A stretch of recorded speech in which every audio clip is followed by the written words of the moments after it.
And welcome to light of law. मेरे सारे BEd और बीटीसी के साथियों, लगातार आप लोग के सवाल भी आए थे, उसमें कुछ बीटीसी के साथी जो हैं वो लगातार एक तरह का एक आरोप भी लगा रहे थे मुझ पर कि आप बस अपने मन की बातें कहते हैं, कोई साक्ष्य इसका नहीं है। तो आज जो है मैं एक ऐसे कुछ दस्तावेज आपके सामने सार्वजनिक करने जा रहा हूं जिसे देखने के बाद आपको बहुत सारी चीजें समझ में आ जाएंगी। जैसा कि बीएड के लिए जिस तरीके की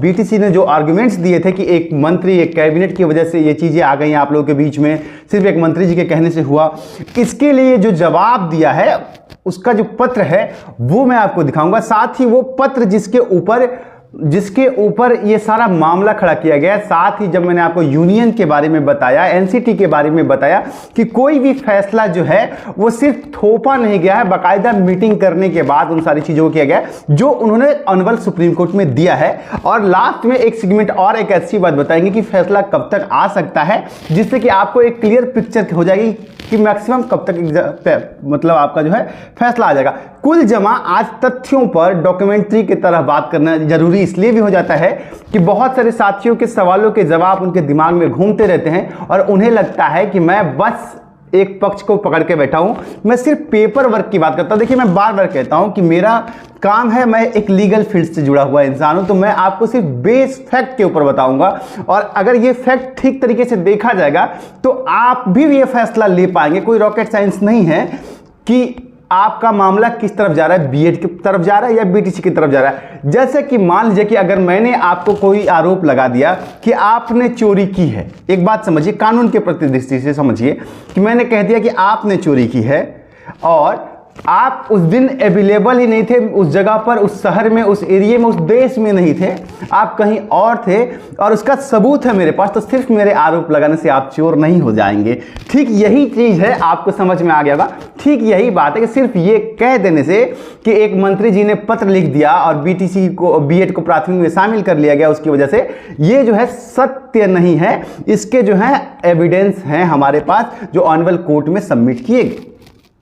तो चलिए अब बात करते हैं। एक निवेदन है कि आपको लीगल फील्ड की भी जानकारी मिलेगी, अवेयरनेस भी मिलेगी और हमारी मेहनत को सराहना भी आपका कर्तव्य बनता है। अगर आप मेहनत कर रहे हैं, हम आपके साथ हैं, इसलिए चैनल पे अगर नए हैं तो सब्सक्राइब करके बेल आइकन जरूर दबाइए। मुझे मोटिवेशन मिलता है और आपको सही प्रेरणा और सही ज्ञान हमेशा से मिलेगा, तो सब्सक्राइब जरूर कीजिएगा। मैं उम्मीद करता हूं आपका समर्थन मिलेगा। आज जो पहला पत्र मैं आपको दिखा रहा हूं, जिसके आर्ग्यूमेंट में आप बीटीसी के सबसे बड़े वकील जो थे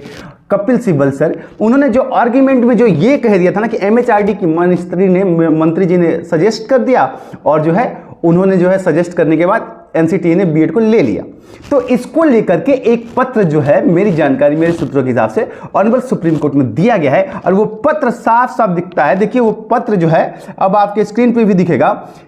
30 मई 2018 का है। गॉट, ये कोई बीच का नहीं है, 30 मई 2018 का है, जिसमें कि जो है साफ साफ लिखा जाए, टू द चेयरमैन एनसीटी और उनके नाम पे लिखा गया है। और उसमें जो है एमएचआरडी की तरफ से लिखा गया है, मतलब इंग्लिश में लिखा गया है कि dear madam kindly refer the order dated so and so and so and so. Main चीज मतलब ये जो है अंग्रेजी में, इसका लब्बो लुआब मैं आपको एक सामान्य भाषा में समझाऊं तो इसका जो है ना टॉप मतलब पैरा 3 कर पढ़िए अगर आप, तो वो ये कह रहे हैं कि NCT vide dear NCT gazette so and so number so and so registration date 23/5/2018 started है एमएचआरडी में कंसीडर। मतलब मैं आपको इंग्लिश की जगह पे सामान्य भाषा में समझाऊं तो देखिए, एमएचआरडी ने ये कहा, मुख्य मतलब मंत्रालय की तरफ से ये कहा गया कि चूंकि आप देखिए कि केबीएस में प्राथमिक को आप ले रहे हैं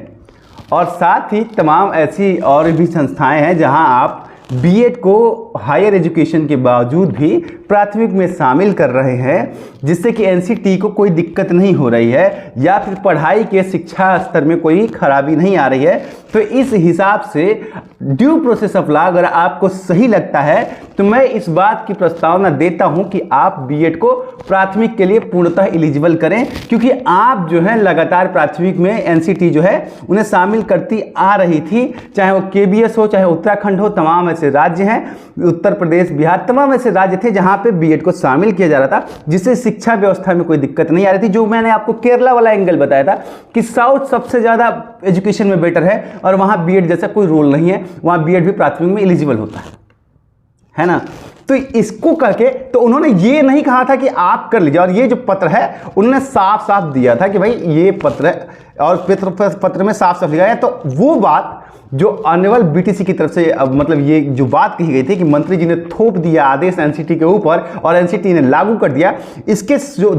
डॉक्यूमेंटल प्रूफ है, उम्मीद करता हूं अब आपको समझ में आ रहा होगा, इसके जो डॉक्यूमेंटल प्रूफ है वो अनवल कोर्ट में सबमिट किया गया है कि मंत्री जी ने कुछ थोपा ओपा नहीं था। उन्होंने अपना एक सुझाव दिया था कि अगर एनसीटी को लगता है और वो तमाम जगहों पे अच्छा आउटपुट लेके आ रही है बीएड के साथ, बीएड मतलब जहां पढ़ा रहे हैं वहां अच्छा आउटपुट है, केबीए जैसी संस्था में भी है, तो आप बीएड को शामिल कर लीजिए हर जगह, ये मेरा सुझाव है, ये कहा था। ठीक है, और अब जो एक और बात है कि एनसीटी ने बिना राज्यों से बात किए अब आ रहे हैं, सब्सक्राइब जरूर कीजिएगा, आज आपको एकदम धाकड़ जानकारियां विद पेपर मिलने वाली हैं। एनसीटी पे जो आरोप लगाया गया कि एनसीटी ने बस मंत्रालय का ऑर्डर लिया, राज्यों को संज्ञान में नहीं लिया और उन्होंने शामिल कर लिया, अब इसके भी पेपर अनवल सुप्रीम कोर्ट के सामने है। ये आरोप भी निराधार साबित होता हुआ दिख रहा है। ठीक वही एंगल यहां पर आ रहा है जो कि आपको मैंने बताया कि चोरी का आरोप मैंने आप पे लगाया और आप उस वक्त अमेरिका में थे, तो अब जो है वही बात हो जाएगी कि आपने तो कह दिया आरोप लगाया, लेकिन उसके जो दस्तावेज हैं स्क्रीन के ऊपर वो आप जब देखेंगे तो आपको चीजें जो हैं बड़ी आराम से क्लियर होती हुई दिखेंगी। कि अब आप ये देखिए कि इस चीज को लेकर के 2016 से जो है मीटिंग चल रही थी। 2016 से राष्ट्रीय अध्यापक शिक्षा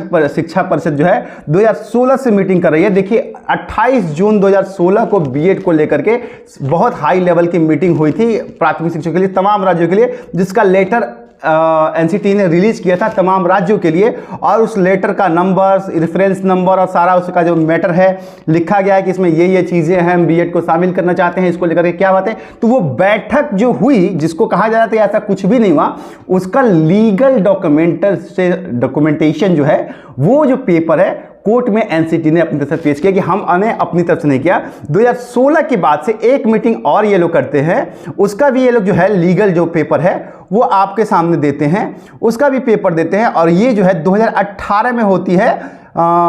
जस्ट मिनट 23 मई 2018 को एक बार फिर से मीटिंग होती है और फिर ये रेगुलेट किया जाता है। तो एनसीटी ने प्रॉपर मीटिंग्स करने के बाद इंटरनेशनल एजुकेशन सिस्टम के तहत और तमाम ऐसे प्रावधान जो कि आपके बेसिक शिक्षा की बात करें और सिलेबस को, बीएड के सिलेबस को ये देखते हुए कि उसमें क्या प्राथमिक एलिजिबल है या नहीं है, क्योंकि आप देखिए कि पेडालॉजी जो है वो भी जो है इसमें है, बीएड के 2 साल के कोर्स में है, और इसलिए बीएड को सारी शिक्षकों को देखते हुए यूनिवर्सल पैरामीटर्स के ऊपर, इंटरनेशनल पैरामीटर्स के ऊपर बीएड को प्राथमिक में अलाउ किया था डॉक्यूमेंटेड प्रूफ के साथ। ठीक है, तो अब ये जो आरोप लग रहे हैं कि मंत्री जी ने पत्र लिख दिया कि इनको शामिल कर दीजिए, ये भी गलत था, क्योंकि मंत्री जी ने अपने पत्र में ये नहीं लिखा था, एमएचआरडी ने ये नहीं लिखा कि आप शामिल कर ही लीजिए। उन्होंने एक सुझाव दिया कि अगर आप इन संस्थाओं में कर रहे हैं तो आप उन संस्थाओं में भी कर लीजिए, सारी संस्थाओं में कर लीजिए, ताकि शिक्षक जो संस्थान है वो बेहतर हो सके। अब ये एक चीज आप समझ गए, उसका भी पेपर दे दिया। एक आरोप ये लगाया गया कि एनसीटी ने अपने मन से फैसला ले लिया, राज्यों को लूप में नहीं लिया। इसका भी जवाब एनसीटी ने कहा कि नहीं, हमने 2 मीटिंगें की हैं उसके बाद फैसला लिया है। और एक और बात कि एक और चीज जो राज्य की जगह पे यूनियन ने अपना सबमिशन देकर के ये बताया है कि प्राथमिक में हर राज्य में लगभग सीटें बच जाती हैं,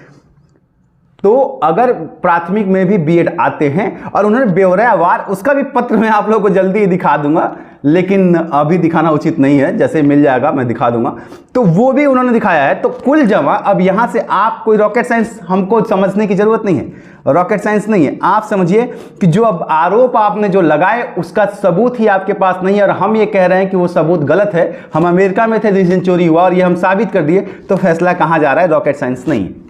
ठीक है, अब आ जाते हैं आपके कि सुप्रीम कोर्ट का फैसला कब तक आ सकता है। देखिए सुप्रीम कोर्ट का फैसला कब तक आ सकता है, इसका एक बड़ा सिंपल सा नियम होता है जो बहुत सारे साथी परेशान होते हैं। देखिए किसी भी फैसले में आखिरी सुनवाई के बाद 3 महीने के अंदर ऑनरेबल सुप्रीम कोर्ट को फैसला देना रहता है। हाँ, ये बात अलग है कि विषम परिस्थितियों में या कुछ परिस्थितियों में वो लेट हो जाता है, उसका कारण भी बताना पड़ता है। ऐसा नहीं है कि ऐसा नहीं हो, मतलब उनको देना रहता है, नहीं देते हैं तो उसका रीजन देना पड़ता है कि क्यों नहीं दे पाए। तो आप मान के चलिए कि 1 महीना आपका बीत चुका है और फरवरी दूसरा महीना चल रहा है है ना, या तो इस महीने के लास्ट तक आएगा। इसमें देखिए एक चीज़ है ना कि हम अपनी तरफ से ये कह नहीं सकते कि आप मतलब फैसला दे दो, या ये कोर्ट का अपना अधिकार क्षेत्र है, इस पर टिप्पणी भी नहीं की जाती है। हाँ, आप रिक्वेस्टेड कर सकते हैं और हम लोग प्रयास कर रहे हैं कि ऑनरेबल जस्टिस तक जो है उस बात को पहुंचाया जाए। हालांकि सबमिशंस के लिए मैंने आपको बता रखा है कि बहुत सारा पेपर गया है बीएड के पक्ष में या बीटीसी की तरफ से, जो भी चीज़ें गई हैं सबको रीड करना पड़ता है। ये सारे पत्र भी जो गए हैं इनको भी देखना पड़ेगा कि भाई जो आर्ग्यूमेंट लगाए गए थे, जो दलील पेश की गई थी, उसकी सत्यता क्या है। तो ये सारी चीज़ें पढ़ने के बाद ही फैसला आता है, लेकिन हार्डली 3 महीने लगते हैं। आप मान के चलिए कि फरवरी के लास्ट वीक तक या मार्च के फर्स्ट या सेकेंड वीक में ही आपका फैसला आ जाएगा। फिलहाल एक और आप सबसे इजाज़त ये चाहूँगा कि एक सेमिनार के लिए मुझे जाना भी पड़ सकता है, तो हो सकता है कि कुछ दिन आप लोगों के बीच में ना आऊँ, लेकिन अगर कोई गलतफहमी हो आप देखिएगा, आप ट्वीट कर लीजिएगा, मुझे ट्विटर पर जुड़ जाइएगा, मैं आपको प्रयास करूँगा कि आपके जवाब दे दूँ। मिलता हूँ, उम्मीद करता हूँ आज के डॉक्यूमेंटेशन के बाद चीज़ें आपको समझ में आई होंगी। प्रणाम, सब्सक्राइब जरूर।